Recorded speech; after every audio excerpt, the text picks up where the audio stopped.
mostrando um gerador de hidrogênio 2.0 instalado em um carro há mais de um ano aqui em Santa Cruz de La Serra, na Bolívia.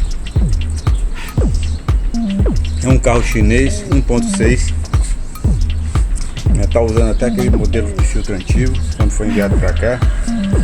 A célula foi colocada num local que não é o ideal, mas mesmo assim está dando uma produção muito boa.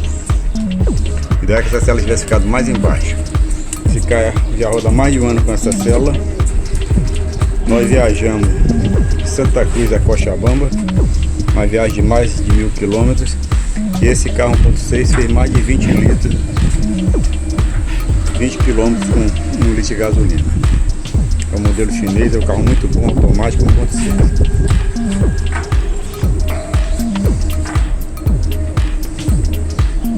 Nós estamos fazendo um trabalho aqui na Bolívia, colocando um gerador de hidrogênio, fazendo uma parceria com alguns companheiros.